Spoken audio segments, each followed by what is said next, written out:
दिखाई दे रहा दृश्य पलवल में गुरु पूर्णिमा के अवसर पर परम गुरुदेव आचार्य स्वामी श्री हरिदास जी तीर्थ महाराज के पलवल में मोहन नगर स्थित आश्रम का है, जहां पर गुरु पूर्णिमा के अवसर पर सुबह से ही भक्तों का तांता लगा रहा। एक तरफ भक्तों का गुरु पूजन करने के लिए तांता लगा रहा। गुरु पूर्णिमा की सभी को गुरुदेव आचार्य स्वामी श्री हरिदास जी तीर्थ ने बधाई दी व अपने भक्तों को गुरु मंत्र भी दिया। वहीं उन्होंने गुरु पूर्णिमा के विशेष महत्व पर प्रकाश डाला। वहीं उन्होंने गुरु पूर्णिमा के इतिहास के विषय पर भी प्रकाश डाला। वहीं उन्होंने नूह ब्रजमंडल में कल होने वाली जलाभिषेक यात्रा को भी लेकर अपने विचार व्यक्त किए। वहीं उन्होंने कहा कि इससे किसी को भी परेशानी नहीं। उन्होंने कहा साधु संत किसी भी जात पात इत्यादि में विश्वास नहीं रखते। उन्होंने कहा कि साधु संतों का मानना है कि विश्व का कल्याण हो।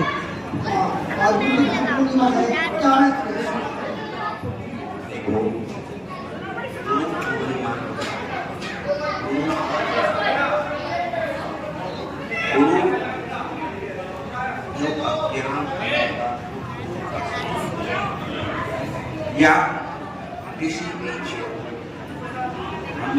शिक्षा उस गुरु के महत्व का जो दर्शन कोई संस्कृति करणियों ज्ञान जो किसी भी तरह का ज्ञान है उसका नाम छोटेपन से प्रथम ज्ञान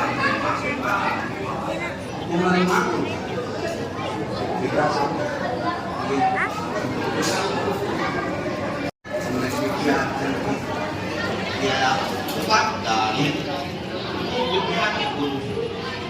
शिक्षा और जो इच्छा है जो ये अनुभव कराने तुम शुद्ध बुद्ध चैतन्य परमात्मा के अंश भगवान तुम्हारे अंतःकरण की भूमिका के अंदर उत्पन्न करके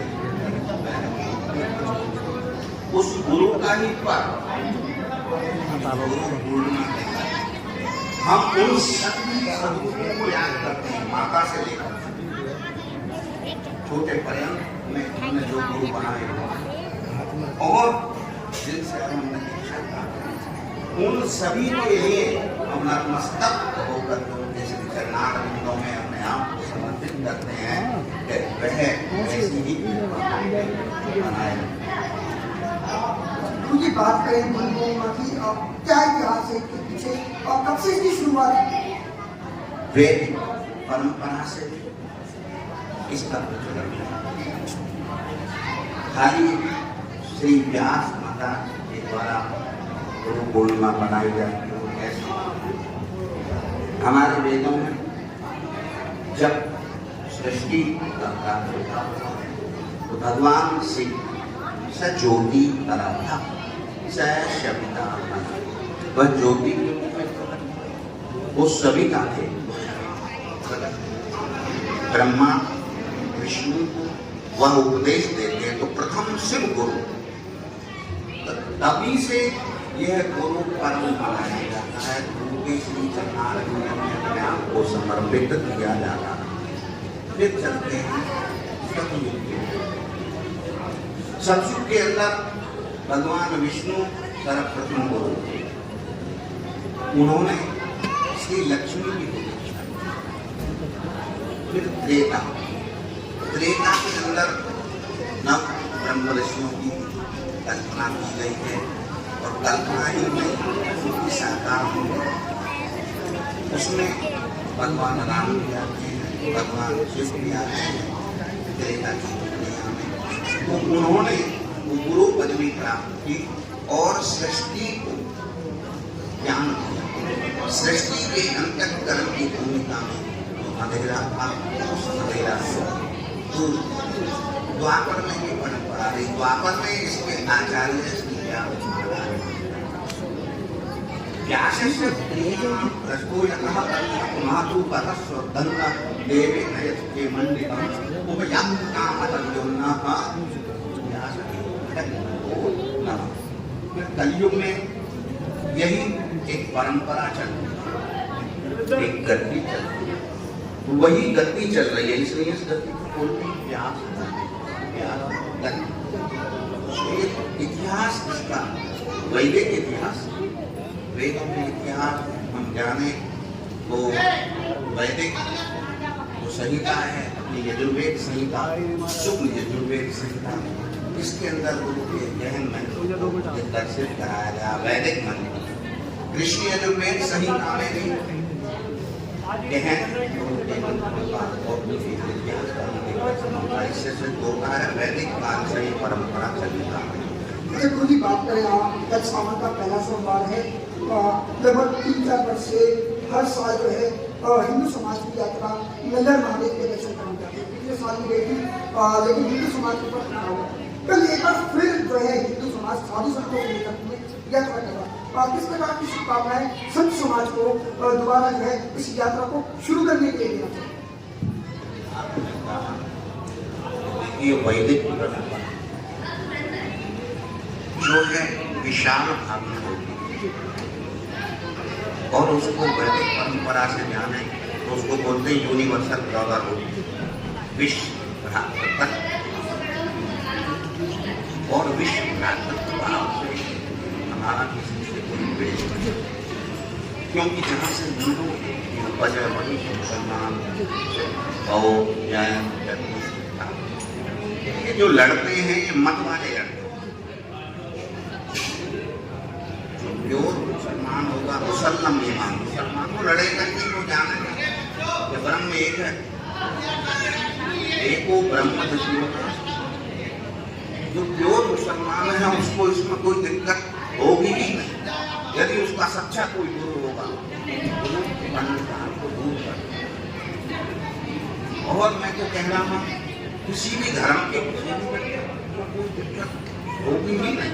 क्यों होगी? परमात्मा के है और हमारे संतों की दुनिया में कोई जाति प्रथा नहीं होती, कोई हिंदू मुस्लिम ईसाई बौद्ध जैन कुछ। हमारे संत को जयकारा लगाने वो कहते हैं विश्व का कल्याण, प्राणियों में सद्भावना। हमारी ये इच्छा नहीं होती कि हिंदुओं का ही कल्याण हो, हमारी ये इच्छा नहीं होती केवल सनातन धर्म का कल्याण, हमारी इच्छा होती है विश्व का कल्याण। इसलिए जो विश्व के कल्याण चाहने वाले हिंदू हैं, मैं तो सभी धर्मों के लोगों से प्रार्थना करूँगा, मुसलमान हो, सिख हो, बौद्ध हो, जैन हो, जरदुश्त हो, ताओ हो, बुद्धिस्ट हो, सभी आगे बढ़ाएं और विश्व भ्रातृत्व हुए का बदलना पाए।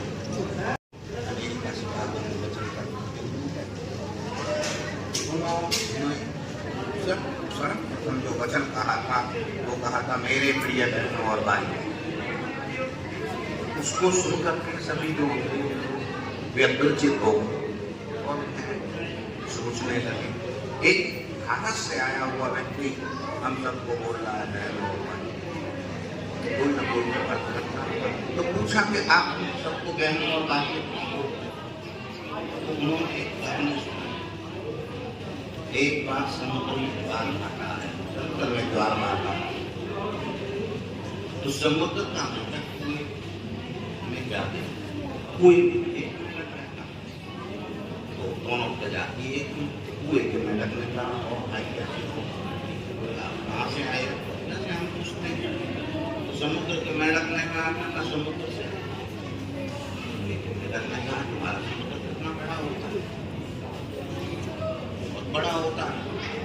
कुएं के मेंढक में एक छलांग लगाने के दिखाई छोटी और काटे का इतना बड़ा होता है, बोले नहीं इससे बड़ा होता है।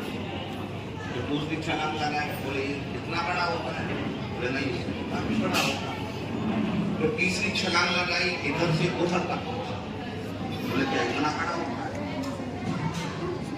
समुद्र का मेंढक बोला है इससे तो काफी बड़ा होता है। कुएं का मेंढक बोला ऐसा हो ही नहीं सकता, क्योंकि वो कुएं में रह रहा है। तो जिनकी क्षुद्र बुद्धि है, जिनकी छोटी बुद्धि है, वो इनमें आक्षेप लगाते हैं, विक्षेप लगाते हैं, थोड़ा अर्पित करते हैं, थोड़ा समझो लगाते हैं। बाकी मेरे हिसाब से ना तो इससे कोई मुसलमान को नहीं पसंद, ना किसी ईसाई और जैन कुछ ना नहीं होनी चाहिए, क्योंकि मूल रूप से सबकी जो जड़ है वह है एक। इसलिए स्वामी विवेकानंद कहा करते थे हमारा मत संप्रदाय द्वैत संप्रदाय विरोध नहीं सकता, हमारा भेद है कि